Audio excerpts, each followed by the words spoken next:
everyone, this is Claudia here from the Bookkeeping Experts. I am back for more information on QuickBooks Online. I'm here to help you navigate through QuickBooks so you can succeed in your business.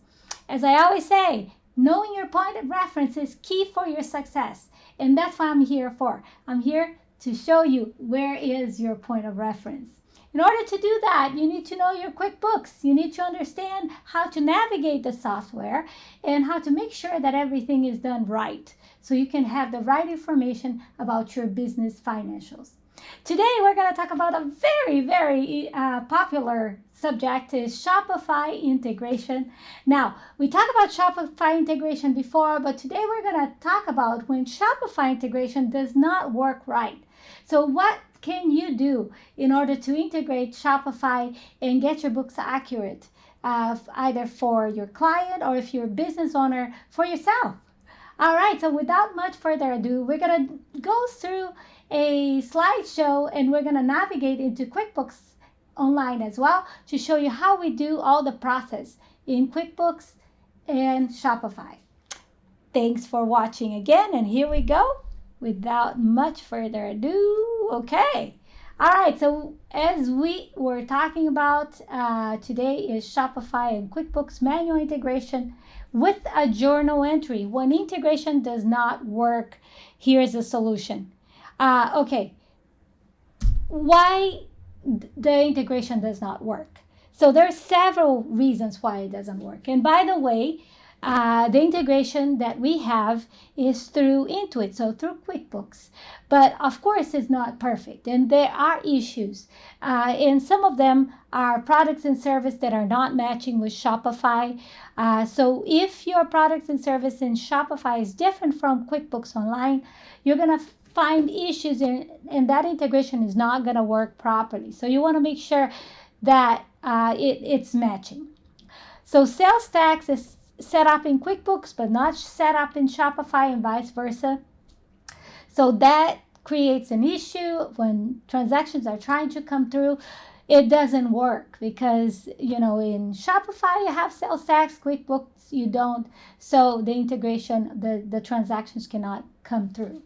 Okay, mapping is not done right. And by the way, a lot of people ask, what is mapping? Okay, mapping is when you're setting up the integration, like if you want to make sure that the bank account where the deposit is being deposited to is the correct one. So, the fees, the Shopify fees are set up as Shopify fees, and so on and so forth. So basically, you want to make sure that all transactions are routed to the right place in QuickBooks Online. That's what mapping is all about. Okay, there are missing accounts in the chart of accounts, okay, to map it right. So such as there's not Shopify fees or there's not Shopify clearing account, and so on and so forth. And I do recommend to use a clearing account, by the way, with Shopify.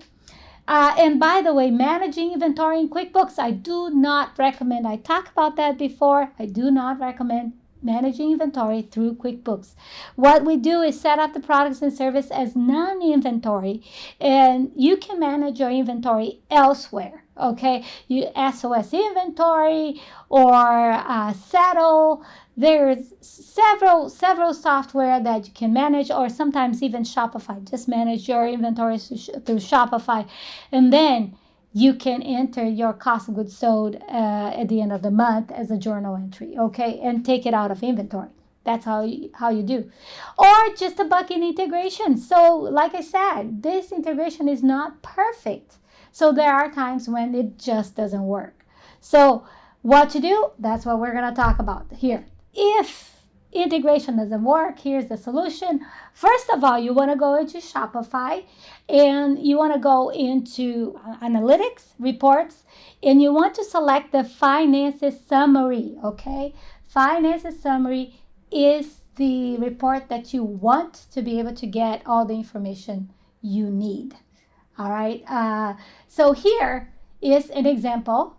Okay, so this is the monthly sales, the discount, returns, net sales, shipping income. We have sales tax here, gift card sales, gift card outstanding, you don't enter anything for outstanding. You just verify. Use this information to verify your balance sheet if it is correct. Shopify cash, how much was done in cash? Shopify payment installments. You will see that in the bank as, forgot the name. I'll show you. But it's finance or other payments, okay? Or Shopify payments would be credit card payments, any kind of credit card payment. And if you have PayPal integrated with Shopify, you see PayPal payments here as well. And you will need that clearing account, by the way, in QuickBooks. And one thing that is very important to say, and I'm going to talk about that later, if you have PayPal integrated with Shopify, do not integrate PayPal with QuickBooks because you will duplicate all your transactions. You don't want to do that, okay? All right, so a little bit of more information here. Net sales with cost recorded, cost of goods sold is right here, and cost of profit. It's extra cost, okay? So this information you will use to add any additional cost, okay? All right, so all the information you need will be here. Now we're gonna go into QuickBooks. So the next step is to create in QuickBooks a journal entry for this, and then we're gonna go back into our slideshow. So how to create this journal entry? It's a recurring transaction. You want to click on the gear menu on the top right hand side, okay, and use recurrent transactions. And then you will need a new one, and you want a journal entry. Now, very important, I don't want this to be scheduled. I want unscheduled because I will manually enter this because each month is different.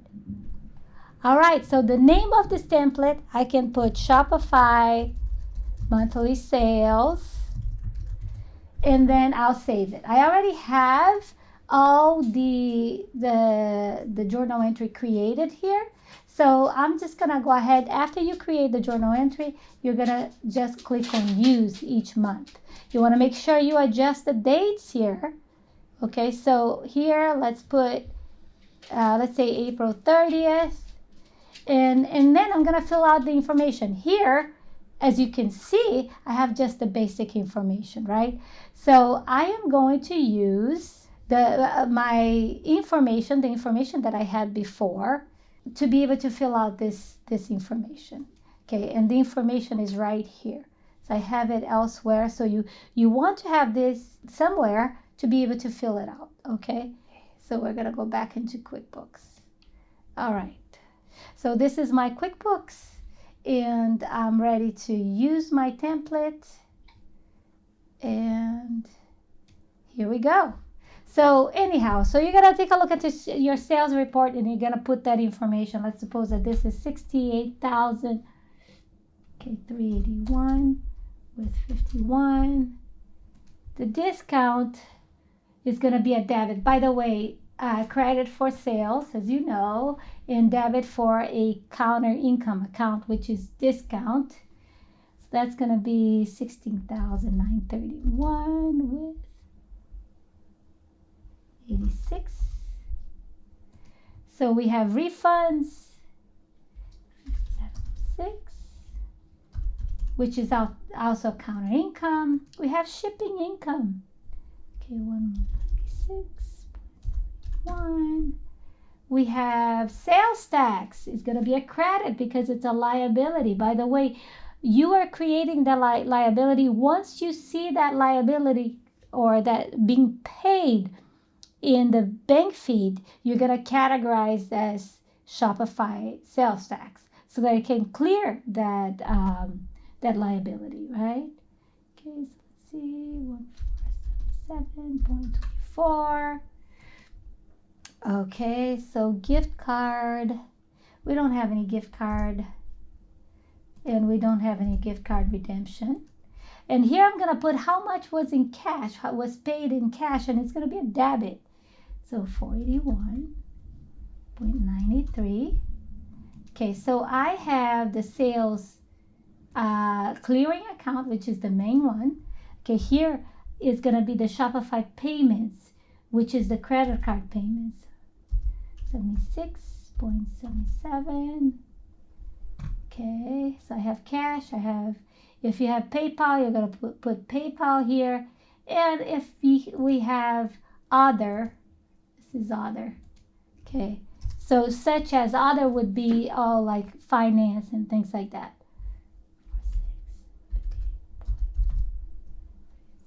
And of course your Shopify fees, right? You want to do your Shopify fees. Okay, so that's the Shopify fees. And by the way, there's another report with all the breakdown of the Shopify fees, but that's how it's going to be. Now, you will need to do a separate journal entry for adjusting inventory if you carry inventory.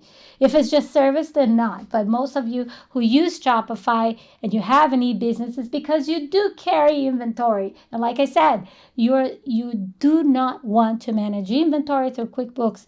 You do not want to create your products and service as inventory. You want as non-inventory in QuickBooks. So that's very important. And then you can save and close. You can save this. And I'm going to show you what happens. Okay. All right. It's saved. All right. What happens in the profit and loss? I'm going to take a look at my profit and loss here. Now, keep in mind, this is just a sample account. You're not going to see a whole lot of stuff here. So we're going to take a look at but we will see all the sales and the liabilities that we recorded. Okay. So we're going to go to the profit and loss, and I'm going to go last month. Okay, so let's see. Let's take a look at that. I don't see anything here. What it means is that our journal entry had the wrong date. So I'm just going to go ahead, and sure enough, look at this. I forgot to adjust the date. So how important is that? Okay, so I adjusted the date here. Oh, by the way, to go back to where you left, or to your last journal entry, I have a shortcut. So you just go to journal entry, do that little counter clock, click on it, and you'll be able to see your most recent transaction and save.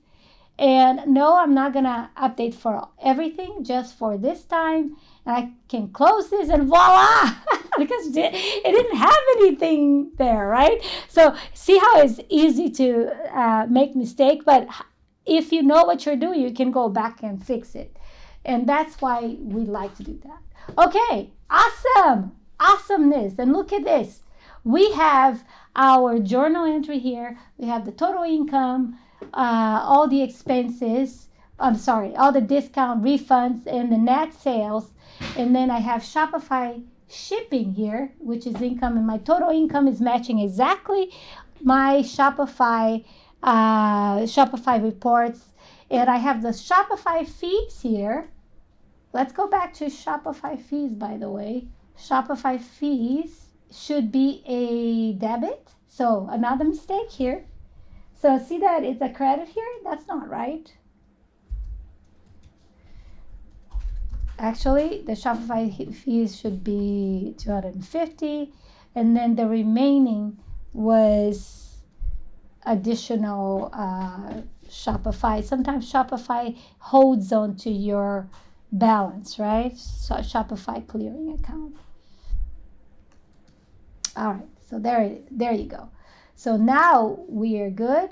Update one time. And by the way, an expense account should always be positive. If you see a negative expense, it means that it's income. So you have to go and correct that. So yes, so Shopify fees should be a debit, not a credit. Okay, so I just went too fast. All right, so here, yes, this is perfect. And of course, if you have a regular account, you have all your expenses, cost of goods sold, and so on and so forth. Cost of goods sold should be right below your gross profit, and then all your operating expenses. All right, so let's take a look at what happens on the balance sheet. In the balance sheet, when I look at my balance sheet for last month, I'm going to see where the money went. So we have the cash account. This is the balance of the cash account. And here is the balance on the Shopify account. Now, what happened to the transactions that comes through the bank account? Okay, so here I recorded all the income. All the income is here. So when you actually go into the bank feed and you see Shopify income, you will need to categorize as Shopify clearing account. Okay, so if it is, like I said, if it is the regular credit card Shopify deposit, you're gonna go ahead and categorize as the Shopify regular account. If it is the Shopify finance, you will need to do other. Okay, and of course, if it is any cash deposit here that you know it's a cash deposit, you want to go ahead and categorize as Shopify cash. All right. So one example, once again, this is just a sample account. So let's suppose that this income is coming from Shopify. That's not true. This is just Shopify customer. This is just a sample account. And I want to select Shopify clearing. Clearing. And that's the regular clearing account.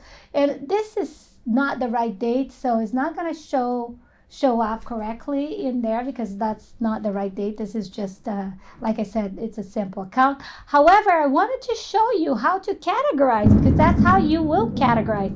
So, oh, by the way, I'm in Florida and it's lightning like crazy here. It is. So if you hear anything, yes, that's the lightning outside. And then, yes, it goes crazy. Okay, welcome to, well, if you're in Florida, you will understand. If you're not in Florida, yeah, this happens every day. Okay, so this is how you do it. Okay, let's go back here. All right, so let's summarize what we did. So the process for Shopify, you're going to categorize all income from Shopify to the clearing account. Do not integrate PayPal. I told you before. Do not integrate PayPal if it is integrated with Shopify because you're duplicating all the income.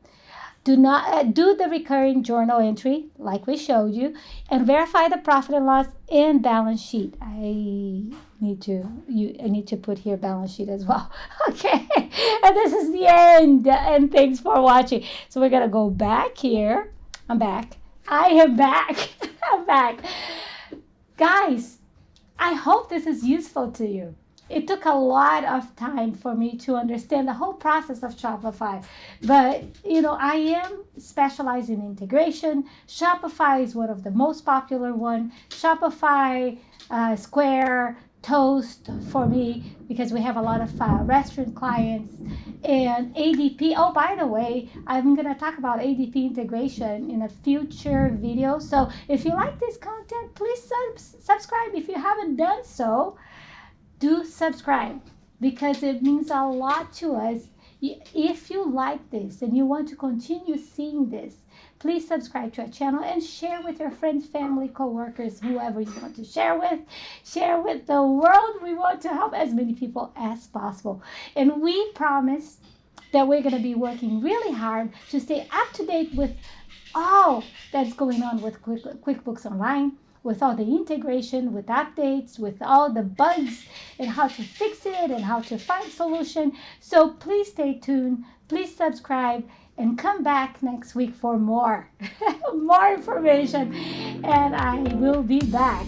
And until next time, keep on smiling.